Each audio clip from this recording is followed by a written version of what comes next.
हाथ जोड़ के सरकार से प्रार्थना है कि आप उनकी बातें सुनिए, नहीं तो भारतीय जनता पार्टी अभी तो उन आंदोलनकारियों के साथ है, कल हम उनके साथ सड़कों पर उतरेंगे, क्योंकि उनकी आवाज़ सुनी जानी आवश्यक है और सरकार को हम मौन मुद्रा में बैठे नहीं रहने देंगे। समाचार 24x7 से अंकित सिंह बोल रहा हूं। मैं इस समय बीजेपी कार्यालय में मौजूद हूं और हमारे साथ वरिष्ठ प्रवक्ता माननीय प्रदीप सिन्हा जी मौजूद हैं और हम आपसे जानने की कोशिश करेंगे कि विगत पिछले 22 दिन से सहायक पुलिसकर्मियों का धरना चल रहा है, लेकिन सरकार का, हेमंत सरकार का कोई भी नुमाइंदा अभी तक उनकी मांगों को सुनने नहीं गया है। कहीं न कहीं ये सरकार निरंकुशवादी तो नहीं हो जा रही है? देखिए, जहाँ तक भारतीय जनता पार्टी की भूमिका है, हमारे प्रदेश अध्यक्ष सहित कई पदाधिकारी उन पुलिसकर्मियों के बीच गए, उनकी बातों को ध्यान से सुना, उनको आश्वासन भी दिया कि आपकी बातों को हम ऊंचे स्थान तक, उचित स्थान पर रखेंगे। और 3-4 दिन पहले प्रदेश अध्यक्ष के निर्देश में कुछ पदाधिकारी गए थे, राज्यपाल महोदय से मिलकर उन लोगों ने अपनी बातें भी रखी, ज्ञापन सौंपा कि वो पुलिसकर्मी जो एक महती भूमिका निभाई उन्होंने राज्य सरकार के कामकाज में, तो उनको जिस तरह से सरकार उनकी डिमांड को सुनने के लिए भी तैयार नहीं है। राज्य सरकार के किसी मंत्री की तो बात छोड़ दीजिए, कोई नौकर साहब भी उनसे आज तक मिलने के लिए नहीं गया, ना उनकी परेशानी सुनी, ना उनके डिमांड्स क्या हैं उसके बारे में जानना चाहा। तो ये मैं समझता हूँ कि संवादहीनता की पराकाष्ठा है ये सरकार की। और कहीं ना कहीं आपने जो कहा कि निरंकुशता की ओर बढ़ रही है सरकार, तो कई मामले ऐसे हैं जहाँ सरकार बिल्कुल यू टर्न लेती हुई दिखती है।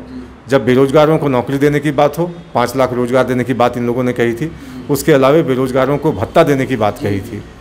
महिलाओं को सम्मान नहीं मिला, जो महिलाएं सेविकाएं हैं वो लोग भी लंबे समय से संघर्षरत हैं। पारा शिक्षकों को अस्थायी करने का वादा किया था, वो भी नहीं कर सके। 2 साल होने को हैं और भारतीय जनता पार्टी एक विपक्ष की जिम्मेदारी निभाते हुए बार बार उनको याद दिलाती है कि आपने घोषणा पत्र में इन बातों का जिक्र किया था, इसलिए वो सारी चीज़ें आपको पूरी करनी चाहिए। लेकिन कहीं ना कहीं सरकार इन चीज़ों पर पीछे हटती हुई दिखती है। जी, जैसे सर सहायक पुलिसकर्मियों की बात करें तो इनको आदिवासी क्षेत्र से, नक्सलवाद क्षेत्र से आपकी सरकार ने, बीजेपी सरकार ने माननीय रघुवर दास जी के नेतृत्व में इनको प्रशासनिक कार्यों से जोड़ा गया और 3 साल अनुभव के आधार पर अस्थायीकरण नियमित करने का प्रावधान था। कहीं इनकी सरकार आने के बाद कहीं ये राजनीतिक गुणागणित के चक्कर में तो नहीं फंस रहे हैं? देखिए, जब हमारी सरकार थी राज्य में तो आवश्यकताओं को देखते हुए सरकार ने वहाँ के युवाओं को, जो नक्सल प्रभावित क्षेत्र में युवा हैं, कहीं वो मुख्य धारा से कट न जाएं, इसलिए उनको अवसर दिया कि आप पुलिस की भूमिका निभाएं और जो आम पुलिसकर्मी काम करता है वही काम इनसे भी लिया जाता था। और कहीं ना कहीं जब 3 साल की अवधि इनकी पूरी होने वाली है तो स्वाभाविक है कि इनको चिंता है कि भाई हमारी नौकरी का क्या होगा। वही बात ये सरकार से कहना चाह रहे हैं कि हमारी बातें सुनिए। और उस प्रावधान में यह उल्लेख था कि उस जिले का पुलिस अधीक्षक अगर इनके कार्य से संतुष्ट है तो इनकी अवधि को विस्तार दिया जा सकता है। तो आज उनकी बातों को सुनने की आवश्यकता है। रिव्यू कीजिए आप, लेकिन मेरिट ग्राउंड पर रिव्यू कीजिए और उनकी जो समस्याएं हैं उसका निदान करने की आवश्यकता है, क्योंकि महिलाएं भी बैठी हैं, बच्चों के साथ बैठी हैं और मौसम भी जिस तरह से उनकी परीक्षा ले रहा है और वो डटी हुई हैं, तो सरकार को तो सुनना पड़ेगा, आज नहीं कल। जैसे सर अगर मैदान की बात करें, लगभग 2200 से 2500 वहाँ सहायक पुलिसकर्मी हैं और जिसमें महिलाएं भी हैं और अपने बच्चों के साथ हैं। बगल में फुटबॉल स्टेडियम है।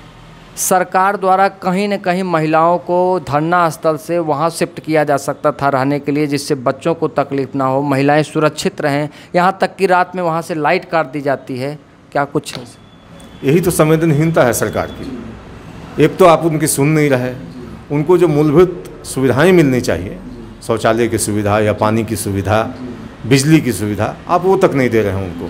तो आखिर कैसे, मतलब ये सरकार इतनी निष्ठुर कैसे हो सकती है कि अपने लोग जो झारखंड के लोग हैं उनके साथ आप इस तरह का दुर्व्यवहार करें और उम्मीद भी करें आप कि यही लोग आपको मदद भी करें चुनाव के वक्त। तो मैं समझता हूँ कि 2 नाव पर चलने की आपकी कोई भी कोशिश जनता देख रही है कि आप किस तरह से यू टर्न ले रहे हैं और किसी भी वादे पर आपने अभी तक उसको पूरा करने की कोशिश नहीं की।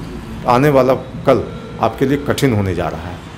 अगर उनकी सहायक पुलिसकर्मियों की बातों को सुना जाए तो कहते हैं अगर मेरी नौकरी चली जाती है कहीं ना कहीं तो वापस अगर हम खा जाते हैं तो हमें नक्सलों से प्रताड़ना सहनी पड़ेगी।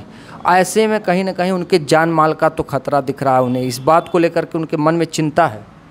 नहीं, एक डर है कि वो जिस संवेदनशील इलाकों में काम करते थे और नक्सलियों के खिलाफ ही अभियान में उनको लगाया गया था, तो निश्चित रूप से अब वो टारगेट पर होंगे। और अगर उनको नौकरी से निकाल दिया गया तो न घर के रहेंगे न घाट के रहेंगे, तो नक्सली उनको निशाने पर ले सकते हैं। उनकी चिंता वाजिब है। सरकार को चाहिए कि उनसे बात करे। उनकी हर बात मत मानिए आप, लेकिन जो वाजिब चीज़ें हैं उस पर तो कम से कम आप सुनवाई कीजिए। और जितनी जल्दी हो सके हाथ जोड़ के सरकार से प्रार्थना है कि आप उनकी बातें सुनिए, नहीं तो भारतीय जनता पार्टी अभी तो उन आंदोलनकारियों के साथ है, कल हम उनके साथ सड़कों पर उतरेंगे, क्योंकि उनकी आवाज़ सुनी जानी आवश्यक है। और सरकार को हम मौन मुद्रा में बैठे नहीं रहने देंगे। जहाँ तक इनकी सरकार की बात करें, इन्होंने 5 लाख नौकरी देने का वादा किया। ये 2500 जो नौकरी कर रहे थे, सेवा दे रहे थे, उन्हीं को ये नौकरी से कहीं ना कहीं हटाना चाहती है। तो कहीं ना कहीं ये सरकार रोजगार के मामले में पूरी तरह से विफल दिख रही है। लेकिन नौकरी देना तो दूर की बात, और 5 लाख नौकरियाँ, कुछ ऐसे भी मामले हैं जहाँ की सिर्फ रिजल्ट प्रकाशित करने की आवश्यकता है। सारी औपचारिकताएं पूरी हो गई हैं, लेकिन सरकार उस पर भी कुंडली मार के बैठी है। इनके मन में जो विष भरा है ना, बाहरी भीतरी और कहीं ना कहीं झारखंडी गैर झारखंडी, इस तरह की जो भावनाएं इनके मन में है, मैं समझता हूं कि ये समाज को बांटने वाला, कहीं ना कहीं मन में जो भावनाएं पनपती हैं समाज को बांटेगा। इसलिए सरकार को बिल्कुल न्यूट्रल होकर पब्लिक का जो भी सोच है उसके अनुसार और जो आवश्यकताएं हैं इस राज्य की, इस युवाओं की जो अपेक्षा है आपसे सरकार से, उसकी ओर ध्यान देने की आवश्यकता है। अगर महंगाई की बात करें सर, तो इस समय सब्जियां के दाम आकाश चूम रहे हैं। प्याज 50 रुपये किलो है, लगभग टमाटर 60 रुपये किलो है। कहीं न कहीं अगर बारिश से यहाँ की सब्जियां नुकसान हो गया तो इसे बाहर से आयात करना चाहिए, जिससे आम लोगों पर कम बर्डन पड़े। देखिए, अमूमन ये होता है ना कि बारिश के मौसम के बाद या तो अतिवृष्टि हो गई या अनावृष्टि हो गई, तो खेती प्रभावित होता है। और सब्जियों के फसल जो है, अगर थोड़ी वृष्टि ज़्यादा हो गई जैसा इस बार हो रहा है, तो कुछ नुकसान भी होता है और वो कीमत बढ़ोतरी के रूप में सामने आता है। तमाम उपभोक्ताओं को कहीं ना कहीं नुकसान तो होता है। अब सरकार इस दिशा में प्रयास करना चाहिए कि भाई प्याज की जमाखोरी ना हो, जो आवश्यक चीज़ें हैं उसकी जमाखोरी ना हो, मार्केट में सारी चीज़ें सुलभता से उपलब्ध हों। तो इस पर तो लोकल गवर्नमेंट को भी काम करने की आवश्यकता है।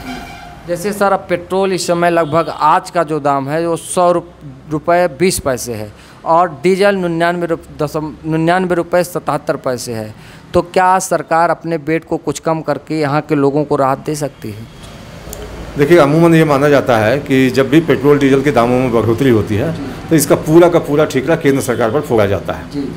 लेकिन जो समझदार लोग हैं, जो इन चीज़ों को समझते हैं कि अगर बाइफरकेट करें आप, जो CGST और SGST जो राज्य सरकार का हिस्सा है और जो केंद्र सरकार का हिस्सा है, लगभग समान है वो।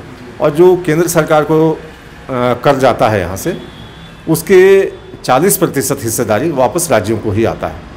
तो कहीं ना कहीं सरकार को संवेदनशीलता दिखाने की आवश्यकता है।